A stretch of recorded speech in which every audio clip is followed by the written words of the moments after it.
Welcome. Today we're doing section 7.6, making predictions. Okay, so first of all, let's talk about what a prediction is. A prediction is something that you think is going to happen. It's not just a random guess. It's given certain information, certain data. So they make weather predictions given certain data. And then from that, they make a prediction about what they think the temperature is going to be, whether it's going to rain, snow. So basically, it's an educated guess. Okay, so 3 definitions that go along with this section. A survey is a method of collecting information. You have taken, I'm sure, many surveys, people asking you what's your favorite color, what is your favorite type of candy. They've done this for newspaper already this year. So it's a method of collecting information. The population of your survey is who you are actually surveying. So if you're part of a survey, they don't survey every single person in the entire school. They survey what they call a population, which would be a sample set. Okay, a small part of the entire school. So that once again is what a sample is. It's a part of the population that will be chosen to be surveyed. Okay, so because it's impractical to survey every single person, they survey a sample and then they correlate that to the entire group. Okay, so that's what we're going to be talking about today. Okay, so we would be, if you were in class tomorrow, actually, we're going to do a class survey. Okay, of people picking their favorite subjects. So math, language, social studies, science, and reading. So I'm just going to create some things. So we're going to say 5 chose math, 3 chose language, 7 chose social studies, 6 chose science, and 5 chose reading. Okay?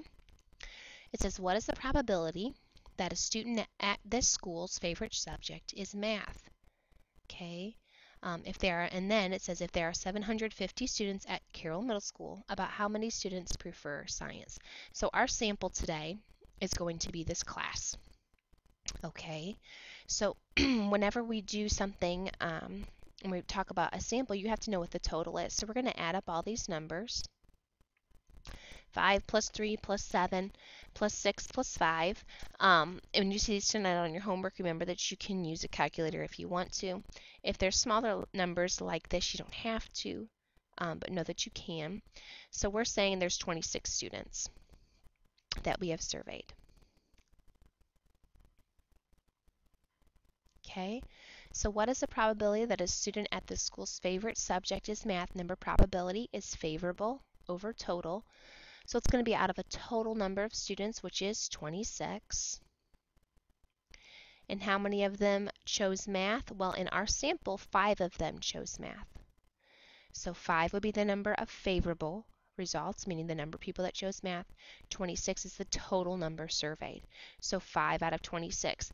Now, because it's a fraction and on your homework it's the same thing, if it can be simplified, you need to simplify it. Okay? Then the second one, if there are 750 students at Carroll Middle School, about how many students prefer science? So from our sample, we know that 6 out of 26 total students chose science.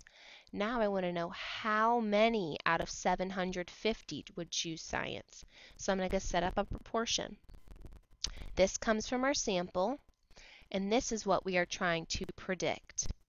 Okay, now it's giving you the total number of students, which is 750. And remember, 26 was the total number of students in our survey. Okay, so that's how you're going to set it up. You're going to compare your sample to the larger picture. Okay, 6 is the number that chose science. X will be the number out of 750 that chose science. Okay, so you have to make sure you're setting this up proportionally. We're going to cross multiply and solve because we're solving a proportion. So 26 times x is 26x. And then we're going to do 750 times 6. Once again, feel free to use a calculator whenever you need to at this point. And that is 4,500 when I multiply. Okay, so 4,500.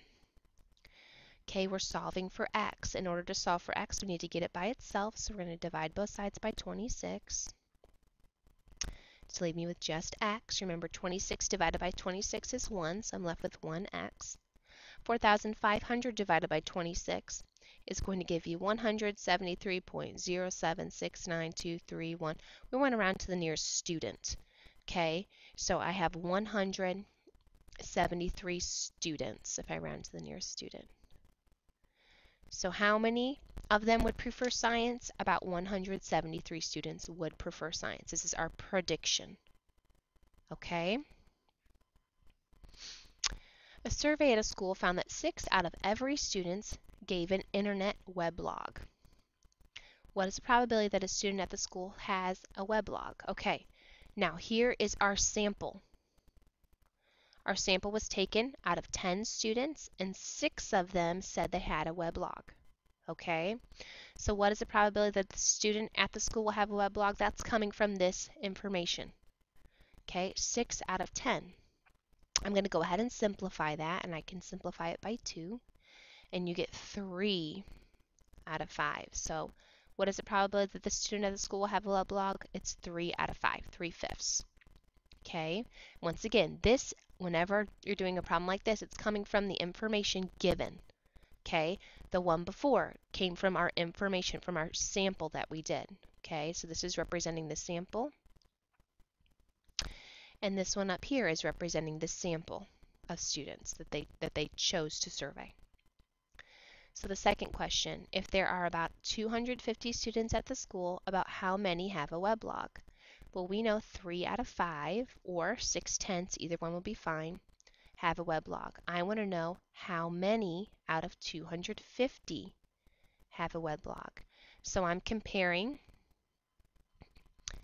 okay, how many do have one? And down here represents the total number of people surveyed. How many people have a weblog? The total number surveyed. Okay, so once again, I'm going to cross multiply and solve. You are solving a proportion. So 5 times x is 5x. 3 times 250 is 750. Okay, so I did 3 times 250.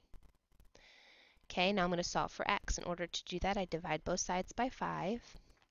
So 5 divided by 5 is 1, so I'm left with 1x. 750 divided by 5 is 150. Okay, so about how many have a weblog? About 150 students have a weblog. So what you're doing today or tonight is you're creating a proportion, given the information, and then you can cross multiply and solve to get your answer. Okay, as always, if this doesn't make sense, we want you to watch it again. If it still doesn't make sense, you need to watch it in class tomorrow. Make sure you're asking questions. All right, the importance here is not just to get done with your notes, it's to understand the content. Okay, so make sure you're asking Mr. Cooling or I questions if you do not understand before you begin your homework tomorrow. Okay, thanks for watching.